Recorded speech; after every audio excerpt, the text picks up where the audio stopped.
भारत झूठा प्रोपेगेंडा कर रहा है, किसी भी इश्तियाल अंगेजी का भरपूर जवाब दिया जाएगा। आर्मी चीफ का 2 टूक ऐलान। जनरल आसिम मुनीर का लाइन ऑफ कंट्रोल पर हाजी पीर सेक्टर का दौरा। फ्रंट लाइन पर अफसरों और जवानों के साथ ईद की नमाज अदा की। पाकिस्तान की सलामती खुशहाली के लिए दुआ की। शोहदा की कुर्बानी को खिराज तहसीन।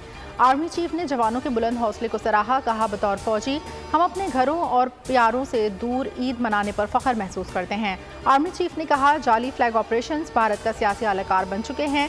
पाकिस्तान ने हमेशा खित्ते में अमन और इस्तेहकाम की हिमायत की।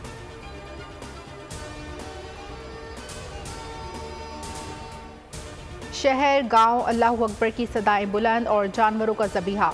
सुन्नत इब्राहिमी का पैरवी का सिलसिला मुल्क भर में ज़ोर शोर से जारी। गली गली गाय बकरे ऊँट की कुर्बानियाँ। इज्तिमाई कुर्बानी अवाम का रुझान बढ़ गया। किसी ने कुर्बानी कर ली तो किसी को कसाई की तलाश। जिन्होंने एडवांस बुकिंग करा ली उनके जानवर गिर गए। जिन्होंने इंतज़ार किया वो आज कसाई का इंतज़ार ही कर रहे हैं। कसाईयों ने रेट बढ़ा दिए।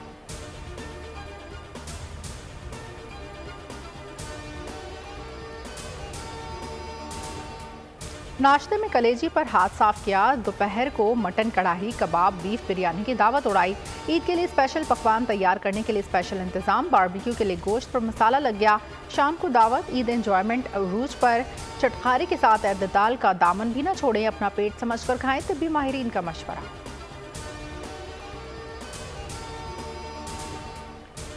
वज़ीर आला खैबर पख्तूनख्वा एक बार फिर वफाकी हुकूमत पर बरस पड़े। कहा कि वफाकी हुकूमत का मुल्क चलाने का तरीका दुरुस्त नहीं। सूबे के हुकूक के लिए कश्तियाँ जलाकर निकलेंगे।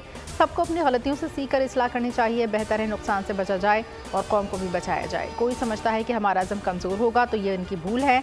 बानी PTI जारी केसेस की बिना पर जेल में कैद हैं। अदलिया से अपील है कि मेरिट की बुनियाद पर फैसले किए जाएँ।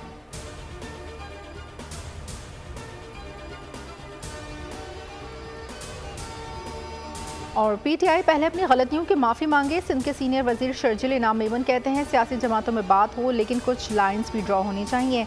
सबको मिलकर पाकिस्तान को आगे लेकर जाना चाहिए। वफाकी हुकूमत से जो तहफ़्फ़ुज़ात हैं वो शेयर करते रहेंगे। आवाम से जहाँ भी ज़्यादती होगी पीपल्स पार्टी खड़ी रहेगी।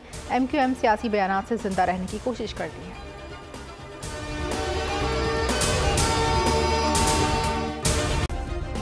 सब्सक्राइब करें और बेल दबाएं ताकि कोई खबर रह न जाए।